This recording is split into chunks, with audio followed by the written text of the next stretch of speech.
listening to We Watch Movies. I'm Ava. And I'm Jenna. And we watch movies. So this week we watched the Snyder Cut of Justice League.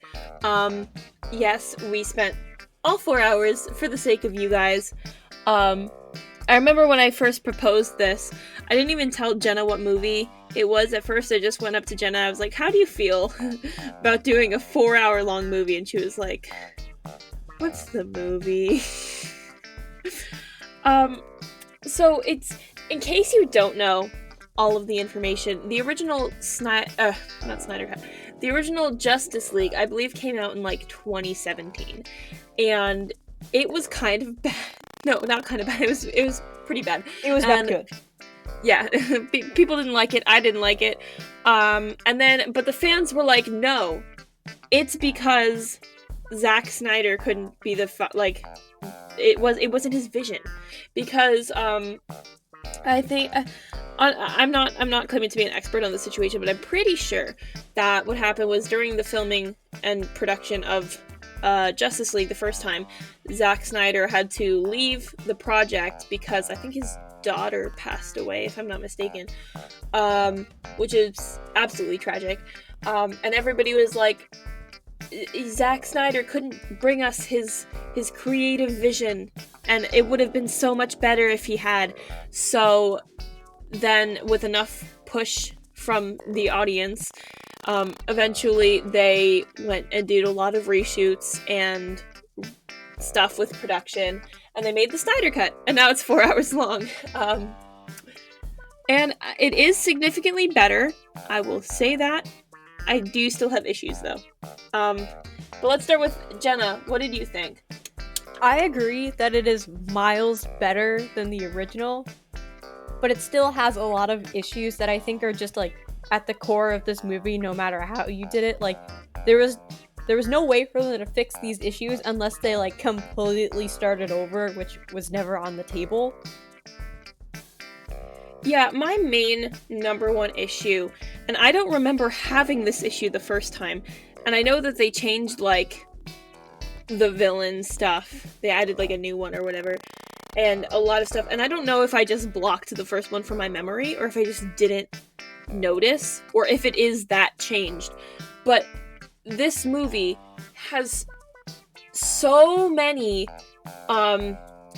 similarities to Infinity War that are kind of inexcusable. And before anybody like freaks out, I know that Infinity War technically came out after the first Justice League, which is interesting because I don't remember what the first Justice League was like, but I do know that Infinity War was in the works before the DCEU was ever a thing. Like Thanos made his first appearance, like with the I think the Gauntlet was in it too, in like an end credit scene in like 2012, and Man of Steel didn't come out until like 2013. But like it was just like there were parts when oh my god, well just in general, I mean they were trying to find the bad guy is this big alien with a weird face and kind of a strange chin. He's big, and he's looking for these things that he needs to unite in order to give the big bad guy ultimate power over the universe. And these 3 things are hidden around in different like realms. The first one he gets at the beginning by genociding a mythological people. The second one he gets from like a group of people who kind of they're heroes too, but they're not entirely part of the main hero squad just yet. Talking about Aquaman. And then, the last one, it has a very intimate relationship with a certain character who is also a sentient robot kind of guy. And so there are just like little scenes that kind of feel like direct copies of each other, and but just in the basic plot, it's so similar, and I genuinely don't know who copied who, but I don't know. Oh, and also spoiler alert, the Justice League like loses for like a minute there. So there's also that. Oh yeah, that too. In the if you go to the flashback part too, when they're reviewing the fight against Darkseid, there's some guy who, in the midst of a bunch of lightning, flies down with an axe at the big bad guy. It's like, okay, that's fun. Thor, how you doing? Not to mention, they have a scene where he locates one of these, I guess I'm just gonna call them MacGuffins because I don't want to end up calling them Infinity Stones accidentally. But so the big bad guy locates one of the MacGuffins by projecting it out of somebody's head. So I didn't know Nebula was in this movie, but that's a thing. And like, I know that comic book, like Marvel and DC have been copying each other since Kingdom Come. Is that even the right phrase? Probably not. But since the Dark Ages, they have been copying each other. Don't even get me started on Carol Danvers and Kara Danvers because, but yeah, it just a lot of copying happens, and it just that I feel like if you were gonna make a new version of this Justice League and you were gonna make it 4 hours long, and it's after the epic conclusion that was Endgame, and the beloved movie that is Infinity War and Endgame. I mean, they're all beloved. I would have made it more different, and I feel like somebody should have noticed. I don't know. Yeah, I mean, I don't know. I definitely saw those similarities too, even before. I think you texted me at some point, but even then, I already kind of like. There were so many scenes where I was like, this feels a little familiar to me. And I mean, I don't know if that's just like the structure that like ultimately winds up happening, because I mean, you see this with a lot of like dystopian novels too, especially like when they're in like a trilogy, because I mean, they're all in a trilogy. Don't even try with that. But like, they all follow the same structure, so I don't know if this is just like our apocalypse superhero major team up thing that we're just gonna have until the end of time now. But yeah, it was definitely a little disconcerting to see. But even then, there were also a lot of parallels to the original Avengers movie, which, not to mention the fact that there are 6 heroes in both of the team-ups, but like, the ton of flying evil bad guys that are working for or working under one big bad guy who happens to have, like, shiny horns. I mean... Who's working for another big bad guy. Yeah. So, like, I think... My sister pointed out something. I don't remember when it was, but she said that this movie was like the SpongeBob movie. I don't remember what she was talking about, but I feel like it does work. So, I guess this movie is like a combination of Infinity War and Avengers with a little bit of SpongeBob mixed in there, because it's just kind of absurd sometimes. But, like, I mean, they're always absurd. Yeah, that sounds about right. Okay, one thing I did like is they made the Flash less of a weenie. I mean, he's still a weenie, but in the first version, oh my god, it made me so mad. Because I love the Flash. He's like one of my favorite DC characters, mainly because of the CW show. I stan. But like, in the first movie, he had just so many pointless things that they put in there just to be funny. Like, he would go, like, they were having like a serious strategy talk or whatever, and he just goes, "Is this a bad time to bring up my blood sugar?" And I was like, ugh. Oh, and not to mention, it was like, there was this part where when the water was coming in the original Justice League, I remember he was like, "I'm afraid of the dark, and I can't swim," and he was like such a weenie. But now he's less of a weenie because they cut a lot of those stupid lines out, which is good. He's still a weenie, but not as much. He's like an understandable weenie now. And then I like this Wonder Woman. She's cool. I like her.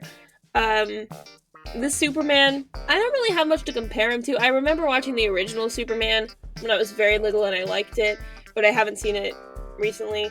Um, same thing. Same thing that goes kind of for Cyborg. I don't really have anything to compare him to, and Aquaman. Um, However, Batman. I I don't know how many problems I actually had with Ben Affleck himself as much as I did with the costume, but they made his neck so thick, and something about the mask I just made hate his face. bat suit. His face was so smushed the whole time. It looks so bad. I'm sorry. I can appreciate the amount of work that probably went into making it, but it just looks awful. I'm sorry. I didn't like any of the costumes in this movie. I'm very partial to the Christian Bale Batman series and Batman himself. And also, I think that Christian Bale's Alfred is what Alfred should be. This Alfred, fake Alfred, we don't like this Alfred because he called Superman Master Kent, which no, does he employ you? He does not employ you. He is not your employer. Batman is your employer. That's why you call him Master Wayne. Okay? You don't call him, or wait, does he call him Master Wayne or Master Bruce? Master Bruce, right? Wait. Why do I feel like it's sometimes different? It goes either way. Like, okay, this one gave me too many vibes of the Gotham Alfred, but the thing about the Gotham Alfred is he's okay to be, like, younger and more cool because Batman is younger. Yeah. And less cool. So, in that sense, it makes... in that scenario, it makes sense. But, in this, it's like... It makes me think that he was, like, Batman's nanny when he was, like, 20 or something. Like, not that he was, but he just felt too young and weird.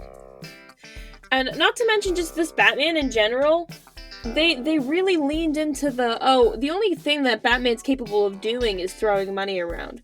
Which is not true. Like, my favorite parts about Batman are when he's, like, stealthy, or when he's, like, fighting people, like, hand to hand, and, you know, doing all this, like, no-killing stuff. He didn't kill people.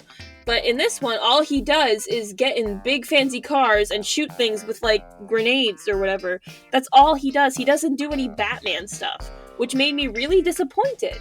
Because it's just Mr. Smushface in a big thing that, like, stomps around and shoots things. That's not what Batman's supposed to be. No, and I think that kind of gets back to, like, a lot of the other issues I have with this movie, just because, like, sure, it's improved, but it still has, like, fundamental, like, misunderstandings of, like, the characters it's trying to write in the story it's trying to tell, that, like, no matter what they would do to this movie, it would be very hard to fix that. Especially with everything that they've done with the direction of the DCEU. Yeah, and then you have, like, Aquaman, which I didn't see the Aquaman movie because I was scared of it. Because I had seen the first Justice League, and frankly, I didn't like Aquaman in any sense. He was okay, but what's the point of Aquaman if you're gonna, like, put him on the land? I mean, if like, I don't know, if I were making this movie, maybe I would have made the final battle, like, near a body of water so that they could have a cool water sequence or something. I don't know. Just something so that Aquaman was less useless. Not to say that he was, like, useless, but... If they had used the clouds when he was flying around, I would have forgiven them. But they didn't. So missed opportunity. Can't be forgiven. And I feel like, okay, I know the whole point of Superman is that he's overpowered, but it still bothers me. It still bothers me because, like, in this, he tapped a big alien axe and it, like, crystallized.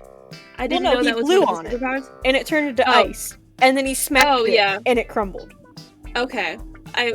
Either way, though, I've never been, like, okay, I've never been a super big fan of Superman because he's so overpowered, and it's just that he has, like, any power that you want him to. But, like, it is better than, I know some people have compared him as, like, the DC version of Captain Marvel, which I guess is kind of fair in terms of them being overpowered, and their only, like, plot service is just Deus Ex Machina, literally. But, like, Superman's powers, I mean, they're at least specific. Like, it's like, oh, he did that because he has ice breath. Whereas Captain Marvel's just like, I glow and I do things. And it's like, oh, you need somebody to, like, save this person? Captain Marvel's gonna come glow and do things. And, so in that way, I think Superman is better than Captain Marvel, but in my book, a lot of people are better than Captain Marvel. Like, this Flash is better than Captain Marvel. Yeah, I mean, I don't know that much about, like, superheroes and, like, comic book characters. Like, the most of what I know is from, like, the more recent movies, which I understand that is not, like, the best understanding to have, but it's what I'm working with here, people. But, yeah, I don't know. I feel like... Oh, and Gotham. But that's it. But even then, like, I really don't like the Batfleck. It's not, like, Ben Affleck's fault. Not really, I don't think. But just... I don't know. I don't like it. I think he makes a good Bruce Wayne. Sometimes. I mean, he's doing the best with, like, the lines he was given. Yeah. And he looks the part when he's just Bruce Wayne, but just the like whole like, young Batman, why his cheeks are so squished against himself that he's wearing Batman fit. He sounds like this one who talks. In case any of that was intelligible, I was making fun of his squished face. And so, I mean, he's like fine until he has the Batsuit on. And obviously he's like the Iron Man sort of parallel, like the Tony Stark, like, oh, he's rich, he doesn't have superpowers, he did all this stuff. And then I think they tried to make Barry Allen like a kind of Peter Parker type thing. Which is okay, I like Peter Parker and I like the Flash. And they're kind of similar in a lot of ways. But, I don't know. Peter Parker was less of a weenie in Infinity War than Barry Allen was in this movie, and Peter Parker was 15! Or wait, was he 16 at that point? I don't know. He might have been 16 at that point. I feel like he was 16 at that point. Because he was 15 in, Homecoming. So maybe he was 16. 15, 16. And this guy was, like, graduating college or something. Not to mention, Henry Allen, who shoved a stick up your butt for that first meeting? Like, he was, like, basically just telling Barry that he was wasting his time in college. I know! That made me so mad! I was like, your child wants to do this thing and is trying to make it work, and it's not just about you, Mr. Allen. He can want to do this beyond the fact of your situation. Like, did that probably influence him? Sure, but if that's the path that he wants to go down now, you don't have the right to say that, like, oh, I don't want you to go to college. Like, he's literally trying to get a better job. What are you on right now? And then he started, like, saying that the only reason he was doing it is because he was being a burden on his son's life. Like, and then he was like, don't visit me ever again. Like, pfft. What the frick? That's such a toxic thing to say to your kid. And then, it was such a stupid interaction. Yeah, he was so unsupportive, and then at the very end, his son's like, oh, I got a job, and he's like, yes! My son has a job! Like, why are you so supportive suddenly now, and not before? Weird. Yeah, yeah, that conversation really rubbed me the wrong way. Yeah, and I mean, like, if you see Henry Allen in, like, the CW version of The Flash, he's, like, so nice, and I love him, and he's, like, what a king. And then this version was a weenie, like his son. The only person who, like, wasn't a weenie was Wonder Woman, and I feel like they even dulled her down a little bit, because she didn't have a character in this movie, but beyond exposition. Yeah. And according to the subtitles, ancient lamentation. Yeah, but, so, Wonder Woman is supposed to be, like, a goddess, like, the daughter of Zeus, and why is she not as strong as Superman, or at least kind of comparable? Like, why is an alien able to just kind of like brush her off like she's a normal person when she's actually a god. Like, okay. Like, cool. And like, I don't know, even just in terms of exposition, I mean, I know that they needed somebody who kind of knew what was going on. Sort of like how Doctor Strange was at the beginning of Infinity War when he was like, oh, these are what the Infinity Stones are, blah, blah, blah.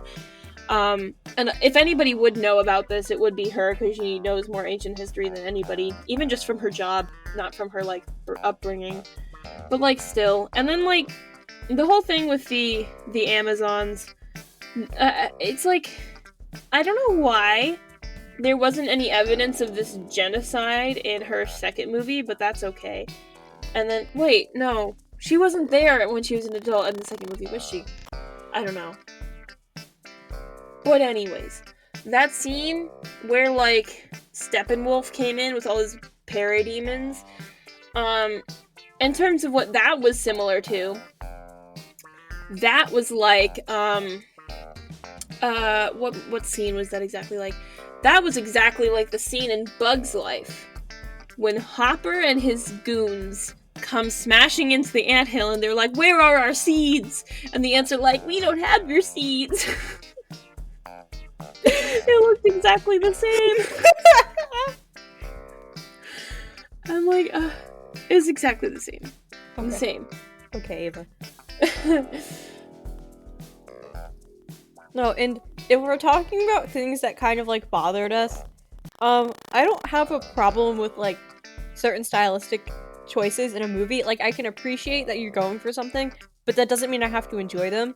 And there were two things in this movie that, like, were kind of bothersome. The one that bothered me more was how dark this movie was. Not, like, thematically speaking, but I'm talking, like, I got a new computer, like, kind of recently, so I'm still getting used to it. And one of the things it does that my old computer didn't is that it auto-adjusts the brightness of the screen. So I'd be watching this movie and be like, oh wow, I can't really see anything. And I'd go to my brightness and I'd be like, oh, because my brightness automatically turned down from where I'm sitting. I would pause the movie, turn my brightness up, then all of a sudden, I'd turn the movie back on, and I still couldn't see anything. And I was like, that's fine, I guess. Yeah, I mean, like, palette-wise, that's something I noticed. If you compare, like, the palettes of MCU movies versus, like, DCEU movies, MCU is generally more warm-toned, and DCEU is more, like, cool-toned, which I think it does reflect kind of the styles of the companies in general. You know, you have, like, The Dark Knight and stuff, and Man of Steel and stuff, versus, like, Spider-Man Homecoming and, like, Thor Love and Thunder or something like that. But, like, so I think it was a reflection of the DC Comics itself. But yeah, I can see how it was a little too dark. It wasn't too dark for me because I watched it on a TV with the lights off, so I thought it was fine. But yeah, but like, I understand like what they're going for, and I know that like I'm not against like having a movie with like a darker color palette, but like they really muted things. Like, I think one character is supposed to have red hair, and like it looked gray almost every time she was on screen. Lois? I get why you're doing it, but like, does it have to be this drastic? Was it Lois? No, it was Queen Mira. Or Mira, whoever she is. The fish lady. Oh, I thought she was blonde. Is she blonde? Well, either way, it looked like she had gray hair. Which is not her hair color.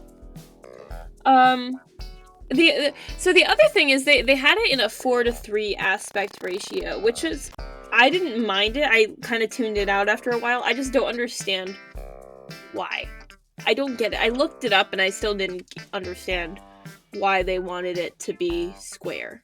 Yeah, I mean, I didn't mind it. Like, I didn't have a problem with it, but like, I don't understand why it was so significant for them to change it to that. They're all like, it's presented in 4:3 to maintain the integrity of Zack Snyder's creative vision. And I'm like, yeah, okay. Cool, but why? But yeah, why? Or are we just trying to be contrarian at this point? Honestly, yeah. But I mean, that's kind of how it came off to me. Oh, you know who else was in this movie? What other character? Commissioner Gordon was in this character. Was it? Was in this movie. And you know what happened when I saw him? What immediately went through my mind? Immediately, I saw his face. The first thing that came across in my brain was Commissioner Gordon wants pictures of Spider-Man. And I couldn't stop. I was just watching this movie by myself. Okay, mind you, by myself. And I was just, every time I was like, Commissioner Gordon wants pictures of Spider-Man. She really couldn't stop. She texted me randomly. Oh my god, my texts to you are very, during this movie are very entertaining. Should I read some of them later? I love the Barry the Builder part. Oh my god, peak comedy. I think one of the things I texted you about, like another thing that bothered me, was how there were things, like there were scenes in this movie where if they were in any other movie, I would just be like, oh, this is this movie trying to pad its runtime. But obviously this movie didn't need to pad its runtime. And so those scenes just kind of bothered me because, like, why is this movie 4 hours if you could have just trimmed this down? And also, it bothered me because if you're gonna have a scene like that, where it's like 45 straight seconds of Aquaman taking his shirt off in slow motion, it's literally 45 seconds, it's a glamour shot of Aquaman. And if you're gonna have that much, or like even, it had like a 2-minute section of just this woman in this fishing village singing for no reason. Well, I mean, she had a reason for singing, but no reason to show it to us. And I know it's trying to make it like moody and immersive or whatever, but if you're gonna have scenes like that, and then you want to do vital exposition for a character, when there's a flashback of this kid who's like dying in a hospital and his mom's already dead and his father comes in, the wife, or not the wife, the nurse goes, I'm sorry, your wife didn't make it and your son won't either, and just walks away. Like, okay! It was the weirdest delivery. I started laughing. I was trying to make myself lunch, and I just couldn't.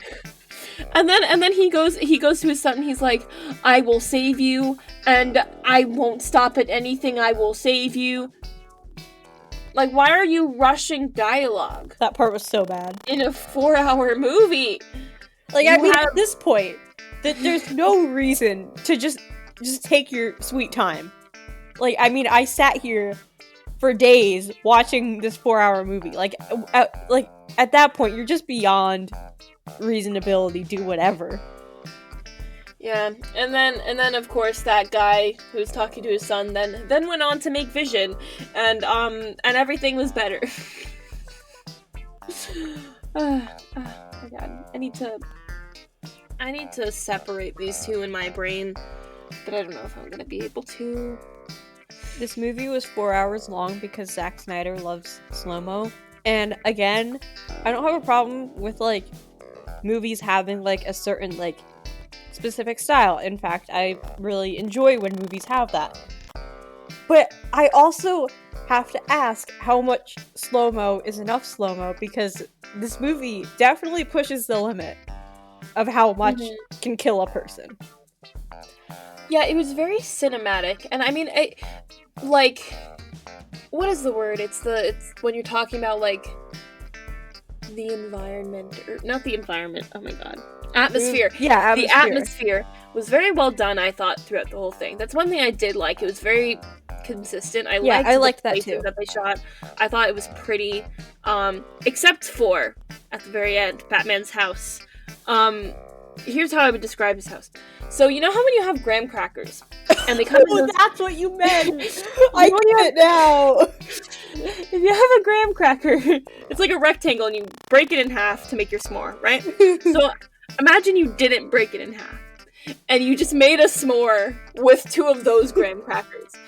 And then you put that graham cracker on, like, a model town, and he put it on a hill in a model town, right? And so you have that s'more just sitting there. Now, that's where Batman lived. Oh, the things money can buy. Yes, this guy lived in a s'more, when it was already, he already was very clear that he could buy a bank, which, I had problems with that too, because Superman, first of all, he was like, oh, I'm so grateful, I can't thank you enough for what you've done here, and at first I thought he was talking about literally resurrecting him from the dead, but no, he was talking about getting a house back from foreclosure in the bank, which I don't think would be that difficult for a millionaire, and I didn't think much of it, and then Superman was like, how did you get the house back from the bank, and Batman's like, I bought the bank. Why didn't you just buy the house from the bank instead of buying the bank? Like, now you just have a bank. What are you gonna do with the bank? You could have just bought the house. Did he? No, actually, I know the reason why he did that. The only reason he did that is because he wanted to show everybody that he was so rich by saying, I bought a bank. He wanted to be able to say, oh yeah, well, you know what? I'm rich and I bought a bank.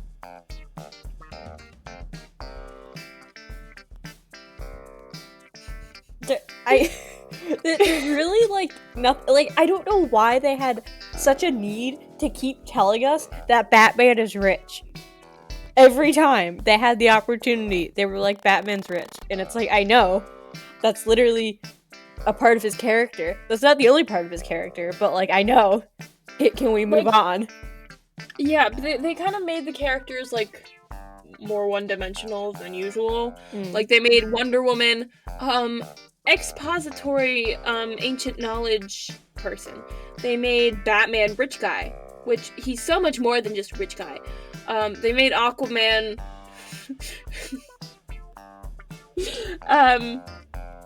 Aquaman, I guess. They made Barry a weenie. They made Cyborg, expository future guy. He was able to, like, tell everybody what was gonna happen. They made Superman the Deus from the Machina. And, yeah, it was, like, everybody had their specific roles to be played. And, they took their time, like, took their turns in front of the camera. They didn't really have those scenes where they were, like, all in sync with each other, which is something that I feel like Avengers movies have done well, is just showing the team meshing together, whereas in this movie it was very much like, Wonder Woman does a thing, now Cyborg does a thing, now Barry does a thing, now Batman drives a car. And it was very like one after the other. It wasn't very much like a team kind of thing. Like, it was, everybody stayed in their lane. They weren't like playing off of each other so much. I don't know if I'm just feeling that way and nobody else is, but by the end they were kind of working together, but I would have liked to see more of them, like, actually, like, coming together as, like, a team and just as, like, a group of people, because I feel like that was kind of something the movie was trying to stress, but it had so many other focuses that, like, it dropped that one. Oh my god, they really wanted us to ignore the fact that Barry was carrying the team at the end there. He literally went faster than the speed of light. Probably could have ripped the fabric of the universe. He did rip the fabric of the universe. All of their butts because Victor was taking his sweet time. That made me so mad. That made me so mad. Like, Barry was ready. He was ready, and Victor was just standing there, not giving him the cue. And I know at first he got, like, punched or whatever, but then he was back there, and he just took his sweet time, and it was so angry. And then he blamed Barry when Barry got shot. Literally, he got literally shot by this guy, and Cyborg was like, Barry, where are you? And I'm like, Barry is not the problem here. Barry was freaking ready, and now he's got like this massive wound on his side that he's trying to speed heal, and you guys are over there losing, even with Superman, who, what is Superman doing? I don't know, breathing ice on things? And then, like, they're just trying to, they were losing, and then Barry's like, okay, even though I'm, like, wounded, I'm gonna save everybody's behinds right now and reverse time so that I can push Cyborg into this cube thing. Which even then, the fact that he was able to rewind it to the right time for Cyborg means that Cyborg was standing there ready and not telling Barry. Yeah, it made me so frustrated because I'm like, you've been ready. Like, how are you not ready right now? Like, I mean, the scene was really cool with Barry, like, running on nothing. super fast. Running on, I mean, it was frustrating that it happened like that. Like, you couldn't think of any other way that they could have missed the window other than just having Victor stand there for too long. I love Barry running on theoretical science and not an actual ground. I love Barry making ground with him running. I love Barry the Builder. It's my favorite thing in the world. But also it still made me mad. Yeah, like that was probably one of the scenes I liked the most when I was able to ignore the circumstances that brought it. Yeah. I know, okay. Steppenwolf and Darkseid. So, when my sister Emmy saw Steppenwolf, she looked at him and she saw the shiny things and she was like, I think he looks better than Thanos. And I was like, no. Do you see his face? Like, he doesn't. I went back and I rewatched part of Infinity War because I for other reasons, and they had this close up of Thanos' face. And God, what is the guy who plays Thanos? Josh Brolin. Yeah, Josh Brolin. You could see his like face and his micro expressions and everything, just like in the way that he emotes, and how well I mean, obviously, it still looks animated. But, like, it looks really real. Like, the way that they did Thanos was so good. And then you have Darkseid, and you look at his face, and it looks so stupid. I mean, and then the horns were part of his head and not just his helmet. When he took off his helmet, he looked so dumb. I mean, not that the animation wasn't good, it just wasn't, like, incredible, and I just thought he looked kind of stupid. It was part design thing, part like the style, and like it didn't look amazing. Like it didn't look awful, but it didn't look like amazing either. I feel like I'm really tearing apart this movie right now, and see, it sounds like I didn't like it. I liked it. Don't get me wrong, I liked this movie. It had a positive reception from me. I just have issues with it. I mean, listen, when you're watching something for 4 hours, it's kind of easy to start nitpicking things. Yeah, maybe if this movie was like 2 hours long, I would have liked it a lot more. Yeah, and then, so the epilogue was really unnecessary. They could have chopped it off. They could have chopped it off real quick, real nice. At the end of that recording from Cyborg's father, they could have chopped it there. Done. Yeah, they could have just made it a post-credit scene if they wanted that so bad. We didn't need... Well, even then, it would have been too long to be a post-credit scene. We didn't need... First of all, we didn't need the Flash with, like, a mustache. That was weird. Immediately weird. I know that they had the whole Lex Luthor thing, which I think would have been a good post-credit scene. But then everything else after that was just adding on too much. First of all, since when does Batman get premonitions? I had a theory about that. Person. What? What's your theory? So, I knew there was the scene with the Joker at the end. I wasn't sure when, like, how far back that was coming. And I knew that, like, Batman had premonitions. And he had said the line before about, like, Barry standing somewhere and telling him, like, Lois Lane is the key. And then when Barry started doing the thing where he's, like, messing with time to, like, charge Victor or whatever, he said something about the past, and I was like, how far back is he going? Because at first I was like, is he just gonna go all the way back and, like, influence everything in the movie? But then he didn't do that. So I was like, oh, well, I guess my theory is kind of dumb. Don't hire me, film theory. It wouldn't work. But I don't know. I feel like he still did something. Because he knew Lois Lane was the key, and at the end, they're talking about how Lois Lane died, which caused Superman to go to, like, the other side. So, he knows something. Yeah, if they wanted to give a premonition, they should have made the premonition short. Either given it to Barry while he was reversing time, given it to Cyborg while he was going into those QB things, or given it to Cyborg when he was bringing back Superman, which he kind of did. He kind of did give it to Cyborg then. But, like, I don't know, at the end they were talking about, like, oh, then Harley Quinn dies. Then my adopted son is dead. And all these other things, and they were really, like, basically... Like, I mean, the post-credit scenes in Marvel movies, they give information about the next movie. They don't give you, like, the end or anything. They don't give you like, this gave us too much information. We didn't need all of that. I mean, obviously it teases people about the next movies and gets people excited, but they're like, oh, Wonder Woman's dead, and everybody's dead. Which, like, honestly, if I have to watch one of these movies without Wonder Woman, I'm kind of gonna be annoyed. If I have to watch one of these movies without Wonder Woman, and with Jared Leto doing this, no. Like, this version of the Joker was worse than he was in Suicide Squad, and that is saying a lot. I mean, a lot. Did you ever see Suicide Squad? I have seen that movie twice. Really? Wow. Yeah. No homework for Jenna today. I know, I did extra credit, guys. Wait, did you see Birds of Prey? I was planning on seeing it with people, and then COVID happened, so it hasn't worked out yet. But I'm planning on it. That was, like, one of my last movies that I saw in theaters before Chaos Walking, which I saw in theaters, a couple weeks ago, which was amazing. But, yeah, so...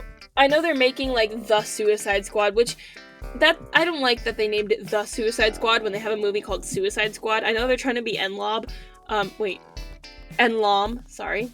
But, still, I don't know, but the Joker in Suicide Squad, he was annoying, didn't like him, but I knew that they were trying to take a different take on the character, because nobody's gonna live up to Heath Ledger. Nobody will do that. And then there's also, like, the whole, like, Joaquin Phoenix thing, which he has his own, like, stuff going on there. But, you know, you have... I would have preferred... I honestly would have preferred them just replace this Joker and bring in, like, Joaquin Phoenix and make that, canon to the DCEU. Then take in Jared Leto, give him, like, weird long hair and the weirdest clown makeup.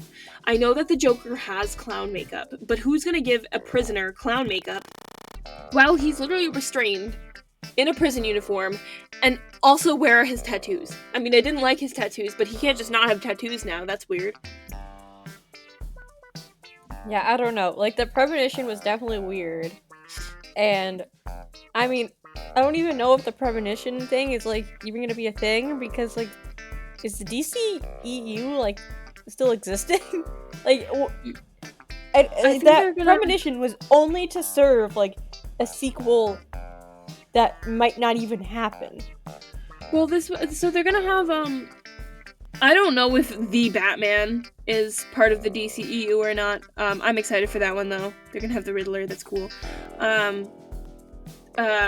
But so if that is part of the DCEU and they are replacing Ben Affleck with, Robert Pattinson, that's cool. I know I forgot that was happening. I'm pretty sure they're trying to make The Flash have a movie. I don't know when that's supposed to come out. I don't know if they're gonna do another Wonder Woman. I assume so, because she's a cash grab. Probably another Superman. And then they're basically gonna try to be the new MCU, because they also teased at the end, they were like, oh, this is our new Justice League house, and there's also room for more. So they're gonna try to, like, be the next MCU. Which, I mean, all power to them, but I don't think that they're going to successfully be able to copy the MCU as well as the MCU has, because their characters, I don't think, lend themselves quite as well to that. I feel like for DC, villain team-ups are much better than hero team-ups. I mean, yeah, like, you've seen enough of Gotham to know that it's pretty effective. Like, I don't know if you've seen, like, the later seasons, but like, the villains run that show, and the fact that the showrunners could, like, never fully, like, comprehend the fact that, like, the villains should have become the main characters was always like a downfall. But like the villains are very interesting in the DC universe, and the heroes could be, but with the direction that they've taken the DCEU, they'd either have to like do like a soft reset of everything they've done before, or kind of rest focus away. Yeah, like, I was raised on DC, so I always said I was a DC fan. But then when I discovered Marvel, I was a both fan. I'm more so a Marvel fan, I think, at this point, but I still stand Batman and the Joker, mostly, the Christian Bale versions. But it's like, I've always said that DC has better villains and Marvel has better heroes, and I will stand by that. I also think that Marvel has better movies in general, and then at this point I can't continue to say that DC has better TV shows. I cannot anymore, because WandaVision was wow, and the newer seasons of the CW shows are not quite as wow, but that's what you expect when something goes on like 7 seasons. Except for Supernatural, that was always wow. 15 seasons strong. Wow. But like, no, I'm very much a DC villains fan. Like, I have mostly the Joker, to be honest, which is why Jared Leto makes me so sad. Cause like the one sticker I have on my Chromebook is Batman kicking Joker in the balls.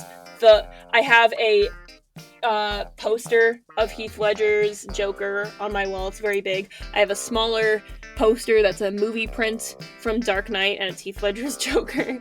Her Heath Ledger poster scared our English teacher. Oh my god, yeah. She gave me a rubric from a video. We had to film ourselves doing a presentation because we were remote, and she returned the rubrics for our presentations. And so my poster was in the background because I filmed it in my room, and she said, "You get an A+. Your poster was very scary." And I was like, "Oh, well, that's pretty cool." So yeah, no, I don't like Jared Leto's Joker, but you know what I kind of am excited about that Joker's gonna do? He's gonna do Morbius, which I didn't know was a thing until recently, which apparently its trailer came out like a year ago, and I didn't know about it. Which is like, okay then. And not to mention, like, all of the Spider-Man teases in Morbius that are also theoretically going to be connected to Venom Let There Be Carnage. I mean, come on! Why did nobody tell me? Why have I been in the dark of these things for so long?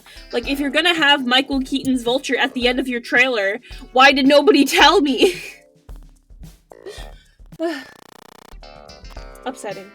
I mean, I didn't tell you because this is the first time I'm hearing of it. Okay, so this Morbius trailer, right? It's like the trailer for Morbius. Jared Leto, he looks pretty decent in this. Like, he's like a cool dude. There's the scene where he walks past like graffiti of Spider-Man. It's like a painting of Spider-Man, and then somebody wrote in white spray paint "murderer" over it, which seems to be like referencing possibly the end credit scene of Spider-Man Far From Home. Which, if you've seen it, you know what I'm talking about. And then at the end, I mean, Michael Keaton's there, and when you save things to the very end of a trailer, I mean, you know what that's gonna imply. So, it's, like, pretty crazy, and, some people are saying that it's gonna have ties to the MCU. I don't know how much I buy that, but some people are also saying that Tom Holland's Spider-Man might eventually make an appearance in these, like, Sony Spider-Man villain movies, which I am 1,000% here for. I will watch the heck out of those movies now. Not that I didn't before. I loved Venom. Venom was so good. Did you see Venom? I unfortunately did not see Venom. Jenna! Guys, it only took so long for me to be back in the bad book. Jenna! I'm upset with you now. It was such a good movie. That was really fun. The song that was in the end credits of that, the Eminem song, was stuck in my head in the middle of pre-calc earlier yesterday, because she wrote Y denom, meaning Y denominator, and I read it as Venom, and then the song was stuck in my head for the rest of pre-calc, and I had to play it, so over my teacher speaking, I was just listening to Eminem, and I felt bad about it, but also I didn't, because it's like a catchy song, and it was stuck in my head. I have heard the song. I like it. But, yeah. I don't know. I don't know. I'm super excited for Venom Let There Be Carnage. It's supposed to come out in, like, the fall, I think, and they haven't released a trailer, which is kind of insane. But, like... So, I think because we both said that we did enjoy this movie, but then we went on to only give criticisms, I think we should end quickly with one thing that we did enjoy about this movie.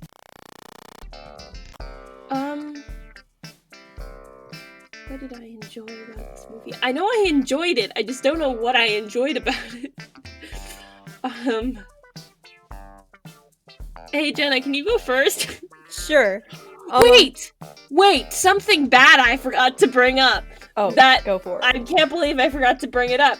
The soundtrack was disappointment. When you compare it to, like, when you have these moments in, like, Endgame, when every time they go, everybody starts, like, going crazy and everything. They didn't have that in this movie, and it was really lame. There was one thing. I only finished watching the movie today, so I'm not able to fact check both the thing I'm saying, and it was disappointing. It was very, like, generic. It reminded me of a whole bunch of other things. Like, I was trying to print something, and in my head I'm like, I watched this movie, and now I'm getting another motif from something else, and I can't remember what it was. Spoiler alert, it was Game of Thrones, but anyway. There was one musical moment that, like, was kind of interesting, but I'm pretty sure what they did was they took the Man of Steel theme for Superman, and they used it way too much. Like, whenever Lois Lane came up, they would play, like, the first, like, few notes, and it drove me crazy because I couldn't tell if they were using it or not. I was like, This sounds like First Flight, but it might not be. Anyway, lost my mind a little bit. And then when he takes up, like, his new suit and he, like, flies, like, into the universe a little bit, they, like, do, like, an homage to the original, like, First Flight scene, and I was like, okay, that was kind of musically interesting. But then they kind of cut it off, and I was like, that's not the best, but, like, oh well. But then they finish it when he goes into the final battle, and I was like, okay, compared to, like, the rest of, like, the blandness of the score, this is pretty cool, but, like, it wasn't amazing. You know when they had that, like, weird, generic, like, pop song during the slow-mo flash scene when he saved that girl from the car wreck? Yeah. I felt like that was a very big ripoff of the Time in a Bottle scene of Quicksilver in Days of Future Past. Yeah. That was another thing that upset me. But wait, we're supposed to be talking about good things. Good things about this movie were... I don't know, the Flash, when he used his powers, looked pretty cool. Yeah. I like the Flash. Me too. Even if he's a weenie sometimes. I mean, to be fair, what would we be like? If I had superpowers, I'd be so cool. You already are cool, Ava. Aw, thank you. But, like, I don't know, if you had a superpower, what would your superpower be? Invisibility would be pretty useful, but I don't know if I would want to, like, waste my superpower on that. Maybe teleportation. Or time travel. Not time travel. Teleportation. Yep, that's what I'm going with. I would either want to have powers, that... I would either want the power to, like, stop time. Oh, yeah. Or, the power set that, Professor X has. Because he can, like, control minds and read minds and talk to minds. Like, that's cool. That would be awesome. But can he talk to intelligence, Ava? Ew. He was overpowered too. He was so overpowered too. Oh my god. I I don't know. They really stretched the limits of his powers there. It's like, whoa, this plane is speaking to me. She wants to fly. You know what? Well, this is kind of a petty thing to say, but like, I don't know why Batman said the thing about like how like, oh, but it's also in your nature too to fly. Like, I feel like that should have been a Wonder Woman line. Also with like what they did at the end of Wonder Woman 1984. But I like, I Yeah. understand that like both movies were probably like done at that point, but still, it bothered me. I was like, Batman, what? Why you? You know, I think we need to stop saying mean things and say that we liked this movie and be done with it. Cause that's how I feel about it. I liked it, but I can't really say much good stuff about it, and I don't know why. It's a weird paradox, because I know I liked it, but like, the good stuff about it are kind of like, I don't know. I don't know what's good, I just know it was kind of good. Part of me wonders how our thoughts about this movie would differ if we didn't have the expectations of what the original cut was like. Because most of the things that a lot of people say are like, oh, it's so much better than the original. But if we take that away and try to judge this movie, then how do we feel about it? And that's kind of a weird thing to think about. So, I mean, I don't know. I liked this movie. I liked how it was immersive, and it was definitely, like, its own thing. And it was better than its original. And if it wasn't 4 hours, maybe it would be a fun thing to put on again, but not when it's 4 hours. I think that's a really good place to wrap this up. If you guys enjoyed and you're on YouTube, hit that subscribe button. If you're not on YouTube, hit whatever follow button is presented, because that would be really nice. If you're on YouTube and you don't like YouTube for some reason, we have other platforms in the description. If you're not on YouTube and you like YouTube, go to YouTube and subscribe and hit like and comment what you guys thought of the Snyder Cut. We also, here on our YouTube channel, post videos like every weekend. I'm doing a video this weekend about what it's like to go to the movie theater during COVID, so stay tuned for that. And yeah, so we hope to see you again next time. Jenna, anything to add? Okay, but seriously, why did Aquaman take his shirt off so much? Okay, bye!